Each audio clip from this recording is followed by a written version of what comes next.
예, 반갑습니다. 그러고 보니 오늘이 현충일입니다. 비목 노래를 들으면서 깜빡 잊고 있다가 오늘이 현충일이구나. 비목이라는 노래는 참 슬프지요. 6.25라고 하는 전쟁을 통해서 수많은 우리 젊은 청년들이 호국 영령이 되었습니다. 다시 한번 향 한 자루 피우며 극락왕생을 발언합니다. 우리 국군만 20여만 명이 넘게 희생되었고 외국 군인들도 10몇만 명이 희생되었던 처참한 동족상잔의 전쟁이었습니다. 뭐 따져서 뭘 하겠습니까마는 또 제가 저기 쌍계사에 살면서 보니까 그 의신이라는 골짜기가 있습니다. 거기에 빨치산 박물관이라고 있는데 인천 상륙작전으로 허리가 동강나서 지리산에서 도망가지 못한 빨치산들이 2만 5천 명 정도가 있었습니다. 그래서 한 2년 정도 가까이 빨치산 토벌 뭐 등등 해서 했었죠. 그게 다 같은 우리 젊은이들 아닙니까? 그래 2만 5천 명을 그대로 인수해 가려느냐 그러니까 국회에서도 인수 못한다고 그랬어요. 전쟁이 이미 끝났는데 남한에서 살든지 말든지 하라. 그래요. 남한에서 뭐 어떻게 결정을 내렸습니까? 2만 5천 명을 사살하라 그랬어요. 그래서 2만 5천 명을 다 죽여버렸어요. 그때는 30몇만 명이 죽었으니까 전쟁으로. 2만 5천 명은 그냥 사람 목숨도 아니야. 비목을 들으면서 그나마 이름 없는 비목이라도 있던 호국 영령들은 낫지. 이름도 없는 어디에 묻힌지도 어디서 죽었는지도 모르는 그런 영령들로 인해서 호국 영령들로 인해서 오늘 여기 대한민국이 지금 세계에서 버금가는 나라로 자리하고 있습니다. 너무 감사드려야 되는 그런 날이 감사드려야 되는지도 나도 모르겠어. 헷갈려. 어쨌든 무더운 초여름입니다. 쌀쌀했던 봄이 여름으로 접어드는 걸 보면 참으로 덧없는 것이 세월인가 합니다. 이 무상을 덧없는 외로움으로 당연시 하지 마시고 무상 속에 부처님 마음 불심을 다지는 그런 신심으로 삶을 극복하고 벗어날 수 있어야 합니다. 부처님 법은 무상, 무와 열반에 대한 법입니다. 일삼법인이라고 합니다. 무상 속에 무상이란 이 단어 두 글자 속에 부처님의 깊고 깊은 모든 법이 다 들어 있습니다. 무상이란 하나의 겉모습으로 깊이 들여다보면 위 없는 부처님 법이 모두 그 속에 흐르고 있습니다. 불법을 만나고도 내가 누구인지 온 것도 가는 것도 몰라서 주어진 겉모습에 속지 마시고 전도몽상 꿈 같은 윤회 속에서 벗어나지 못하고 있지는 않는지 살펴야 합니다. 무상 속 인연을 깊이 비춰보면 우리들이 보고 듣고 느끼고 생각하고 살아가는 모든 현실들이 어떤 실체가 있는 것이 아닙니다. 고정된 실체가 있어서 윤회하는 것이 아니라 스스로 짓고 지어가는 인연의 조건들에 따라서 그 조건 속에서 나타나기도 살아나기도 합니다. 요즘 윤회가 있느냐 윤회가 없느냐 또 뭐 얘기가 많습니다만은 윤회가 있다 없다 그런 말에 속으면 안 됩니다. 있고 없는 것은 뭡니까? 조건 따라서 나타나기도 하고 사라지도 하고. 지금 무더운 여름이 시작되었습니다. 봄이라는 게 있지요? 봄이라는 게 있으면 어디로 갔습니까? 우리는 갔고 다시 여름이 왔다고 얘기합니다. 실체가 봄이라는 것이 있었습니까? 봄이 없는 건 아닙니다. 분명히 있습니다. 봄은 분명히 있지만 조건이 바뀌면 여름이 되는 겁니다. 또 여름도 조건이 바뀌면 여름이라는 것이 실제로 있죠. 덥죠. 아이고 여름이다. 여름이다. 그렇지만 조건이 바뀌면 다시 가을이 됩니다. 가을도 더 조건이 악화되면 겨울이 됩니다. 이렇게 사계절이 분명히 있지만 봄, 여름, 가을, 겨울에 어떤 것도 실체가 있는 것은 아닙니다. 우리 아군, 적군도 마찬가지죠. 분명히 적군이 있고 아군이 있습니다. 조건이 바뀌면 아군도 적군이 되고 조건이 바뀌면 적군도 아군이 됩니다. 나와 너도 마찬가지입니다. 우리가 어린아이들을 좋아하고 좋아하는 것도 무심하기 때문이었습니다. 자아가 형성되기 전에는 누구든지 거기서 볼을 비벼주고 싶고 가까이 하고 싶어 합니다. 그런데 4살까지입니다. 4살 전후로 해서 자아가 형성되면 뭐라고 합니까? 7살까지 미운 7살이라고 합니다. 우리는 그냥 막 쓰는 언어지만 그 하나의 단어를 모두 보편적으로 인식시키는데 100년, 200년씩 걸립니다. 그것을 옛날 사람들은 잘 모르니까 천지여와 동분이요 만물여와 일체라고 했습니다. 그걸 우리 불교에서는 동체대비라고 합니다. 달마스님은 그걸 마음 하나 속에 다 들어있다 그랬어요. 관심일법이 총섭제이다. 마음을 관하는 이 한 가지 법이 40가지를 다 포함하니 이 마음을 관하는 한 가지 법이 모든 존재를 아우르게 된다. 이것이 실상이다. 실상이다 그러니까 실상이라는 것이 또 있는 줄 알아. 이렇게 모든 이것을 아우르고 그 속에서 거울의 바탕처럼 바다에 파도가 일렁이듯이 바다라는 존재도 실상이지만 바다라는 존재는 하나의 이름으로 있는 거예요. 그래서 금강경 읽을 때 뭐라고 합니까? 이름하여 반야바람이라고 그러니까 반야바람이 또 있다고 생각해. 우리는 있는 것을 벗어나서 어떤 것을 생각을 못해. 그래서 이름하여 반야바람이다 이렇게 하죠. 인간 역시 법화계에서도 보면은 제법종론의 상자전멸상이다. 모든 법은 본래부터 상자전멸상. 있고 없는 것을 넘어 있더라. 그러니 내세득자, 불자가 이 도래를 바로 이해하고 깨닫는다면 바로 내세득자불, 부처를 이룬다. 이 정멸의 존재, 고요하고 맑고도 고요하며 밝고도 뚜렷한, 맑고도 고요한 속에서는 시간이 없고 밝고도 뚜렷해지면 생멸이 없는 이 속에서 암도 없고 본도 없고 짓는 것도 없고 본래도 없다. 그냥 존재하고 있을 뿐이다. 무한히 비설신의 무색성향 쪽도 무안개되기 무의식계 무노사 영무노사지. 보고 듣고 느끼는 것도 다 그냥 존재하고 있을 뿐인데 그걸 무정이라고 얘기합니다. 우리 인간은 분별의 세계를 가지고 있어요. 그래서 번뇌가 많습니다. 유정물이라고 합니다. 우리 인간은 정멸의 일부이긴 하지만 인식 기능이 없는 그런 무정물과는 달리 관계 속에서 인식하고 유정이라고 부르면서 육군, 육입, 육경 이런 것을 통해서 분별하고 해야 합니다. 본래 모습은 육조 스님께서도 늘 말씀하셨듯이 내가 깨닫고 보니 어떤 거냐? 무상을 깨닫고 보니 무상이란 말을 응무소주 이생기신 그러죠?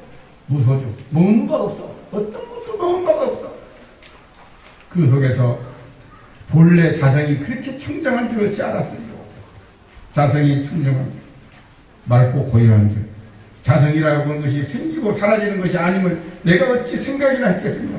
온갖 것이 그 자성 속에 다 갖춰져 있다가 조건만 주면 드러나는 줄 어찌 내가 알았으리까. 이렇게 했듯이 우리 텅 비어서 맑고 고요한 그런 정렬의 자리, 그런데 우리는 거기에 육경을 통해서 사리 분별을 통해서 우리는 이렇게 본내망상으로 있습니다. 여기에 우리는 다 내려놓자. 지금 여기서 방아차. 무한 가능성을 우리가 착각할 때 현실에서 우리가 일체 중생을 구해내려는 그런 의지, 그리고 자기 자성 속에 다 일체 중생이 들어있다는 얘기입니다. 한 생각 떠올리면 그 생각에 끌려다니지 마시고 쫓아가지 마시고 그 생각을 한번 깊이 비춰보면 불안과 두려움, 번뇌, 망상이라는 것은 실제하는 것이 아니라 내가 그렇게 생각하고 그렇게 느끼는 거예요. 그래서 생각을 바꾸면 어떻습니까? 아, 저 사람이 뭘 하나 주었는데 그 사람 그거 먹으면 큰일 나. 그런데 그 준 사람이 이건 진짜로 듣도 없는 보약이야, 명약이야, 그러면 맛이 달라져. 오늘도 아까도 잠깐 얘기했듯이 우리가 물건을 하나, 옷을 하나 예를 들어서 살아있는 사람이 주면 고맙게 받지요. 근데 그 사람이 죽었어. 죽은 다음에 그 좋은 고급 옷을 그 다른 사람을 주면 받습니까? 다 갖다가 저기다 어떻게든 못 태우게 해놓고 갖다 태우려고 해. 태우지 말라고 그래도 그냥 내놔도 된다고 그래도 아이고 그거 다 떼어버려. 좋은 거 다 가져서 그때 지금은 좀 덜하는데 나는 막 저기다 쓰셔서 넣어서 어떻게든지 모르게 다 태우려. 그리고 쓰던 염주도 살아서 주면 좋은데 그냥 그분이 돌아가시고 나면 저 어디 바위 구석 밑에다가 다 갖다 놓고 갖기 싫다 이거야. 그게 뭡니까? 살았고 죽었다는 그게 분별. 이 분별 때문에 우리가 늘 고통스럽고 괴로워하는 희뇌락, 오욕, 실정, 나와 동일치 않은 데서부터 너의 에너지가 춤을 춥니다. 그러니 번뇌, 망상 이런 걸 나와 동일시하면서부터 그 춤을 춘다. 생각, 감정, 오감을 비춰볼 줄 알아야 됩니다. 깊이 묵조해서 묵묵히 비춰보면 생각, 감정, 오감이 나와. 아, 그게 헛개비구나. 내가 아니구나. 깨닫는 순간 어떻습니까? 불안과 두려움, 공포가 다 사라져버린다. 텅 빈 충만의 공적 그대로가 불자 행돌이요 무량수 무량광 아미타버리면서 내 자신 분별만 내려놓으면 나다 너다 구분하지 않는다. 그러니 신령한 고요 속에 전지전능 무소부재, 없는 것이 없는, 모르는 것이 없는 그런 영지가, 신령한 영지가, 영지라는 것도 이름하에 영지입니다. 영지가 나한테 있더라. 그런 얘기입니다. 이걸 체험하게 된다. 이렇게 우리가 달마드사에게 제자 해가가 묻기를 불교 수행에 있어서 어떤 법을 닦는 것이 가장 요점이 됩니까? 라고 물으니까 오직 자기 마음의 본성을 밝게 살피는 이걸 관심이라고. 다 같이 관심. 꿰뚫어볼 관, 마음심. 자기 마음을 한번 꿰뚫어보라 이 말이야. 비춰진 것을 쫓아가지 말고 거울에 빨간 것이 비춰졌다고 아 나는 빨간 거로구나 이렇게 생각하지 말라니. 아 조건이 그랬으니 조건을 바꾸면 또 파란색으로 바뀌겠구나. 조건 따라 여름이요 조건 따라 가을이듯이 가을과 여름이 실체가 있는 것이 아니지만 조건 따라서 분명히 있듯이 나 삶도 그렇게 내가 인과를 어떻게 짓느냐에 따라서 삶이 바뀌어 간다. 그러니 그래서 인과는 여기라고 분명합니다. 내가 어떻게 사느냐에 따라서 인과 윤회는 실체는 없지만 인과에 의해서 내 살림살이가 힘들어지기도 하고 장애가 많기도 하는 겁니다. 이 마음 하나에 모든 것이 달려있기에 마음 하나 잘 붙잡아서 선정을 얻으면 지혜가 되고 지혜를 얻으면 모든 고통을 건너서 해탈되지만 마음이 산란해지면 이 미치가 해가지고 도적이 되고 술취한 것 같이 횡설수설하게 되니 묵묵히 이 정멸에 본래 고유한 이 마음의 식상 한 물건을 비춰보라 하더니 이 마음의 상징성을 들어서 우리가 법당에 물 한 그릇 올릴 때도 맑은 마음으로 또 불 하나 길 때도 밝은 밝은 마음으로 이렇게 개정해를 선정해서 상징합니다. 이들쯤은 천안문, 불이문 이런 건 다 두란인 내 마음을 얘기하는 것이고, 고재루라고 하는 것은 만행을 닦는 것을 얘기하고, 만행을 닦아서 대각을 이룬 것을 대웅전이라고 하고, 대웅전 좌우로 지장전, 관음전, 지혜와 자비를 상징합니다. 이렇게 해서 좌우로 관음전, 지장전 모두가 상징적 방편의 깨침입니다. 절에 올 때는 모든 것이 다 상징성입니다. 아, 이것은 이래서 그렇구나. 무거는 왜 무거인가? 왜 종은 종인가? 운판은 왜 운판인가? 늘 사찰 템플 오면 설명해 주죠. 이렇게 마음을 관한한 한 가지 법이 모든 행을 거둬들인다 하니, 관심일법 속에 육바라밀, 십바라밀 행을 갖고 천태지자에서는 한 생각 속에 일념삼천이다. 같이 일념삼천. 하나의 생각 속에 3,000가지 관법이 다 들어있다. 변화무쌍하다 이 말입니다. 불보살님도 부처님도 보살님도 성문도 영같고, 지옥아기, 축생아기, 아수라 이 육도도 다 이 한 생각 속에 들어있다. 그래서 이 한 생각 마음을, 부처 마음을 가지면 부처요, 보살 마음을 쓰면 보살이요, 성문 영각 천상의 마음을 쓰면 천상이요, 사람답게 살면 사람이요, 아수라같이 싸우면 축생, 지옥, 악이 모두가 마음 씀씀에 따라서 한 생각 속에서 어떤다? 흘러나오더라. 마음 자체는 선과 악이 아닙니다. 거울 자체가 빨갛고 파란 게 아니듯이 마음 자체는 선도 악도 아니지만, 그 어떤 것도 아니지만 인연에 따라 짓고 씀에 따라서 마음이 그렇게 빨갛게도 파랗게도 선하게도 악하게도 나오더라. 어떤 것도 마음 밖에서 구하면 옳지 않더라. 선악 미축, 선과 악과 미흡고 미워하는 것과 아름다운 것과 올바른 것과 삭힌 것들 모두가 마음 안에서 일어나고 사라지는 그런 바다의 파도와 같더라. 마음 조건을 청정하게 가지면서 마음씀을 살아가라는 얘기입니다. 그래서 용심을 어떻게 하느냐에 따라서 용심, 그렇죠?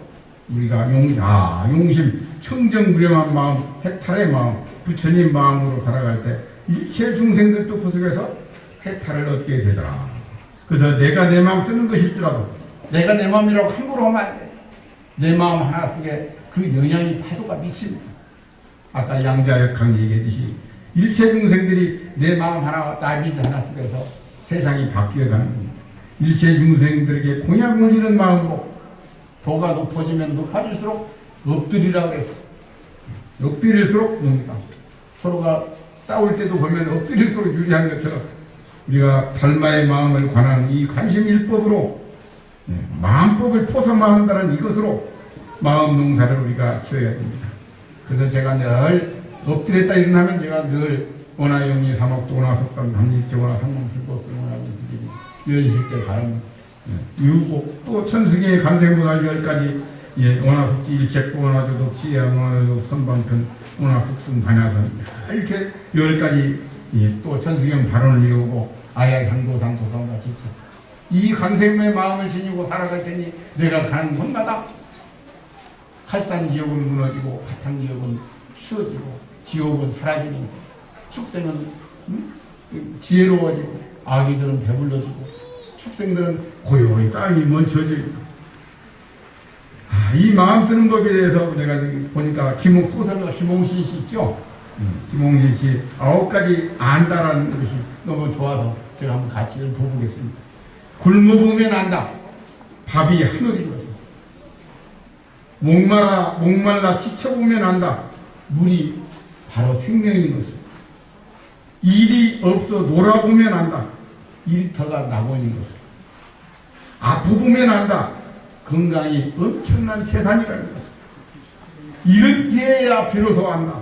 그것이 참 소중한 것이고요. 이별하면 안다. 그이가 천사인 것을. 그리고 지나보면 안다. 고통이 추억인 것을. 불행해지면 안다. 아주 적은 것이 행복인 것을. 죽음이 닥치면 안다. 내가 세상의 주인이라는 것을. 이렇게 9가지를 이렇게 얘기하면서 너무 와닿죠? 네. 여러분이 세상의 주인이니까 주인처럼 세상을 끌고 가셔야 됩니다. 라고 이렇게 절절한 말씀을 이어서 마음을 어떻게 지니고 쓸 것인가? 한마음 속에서 일명산천입니다. 어떻게 살아갈 것인가?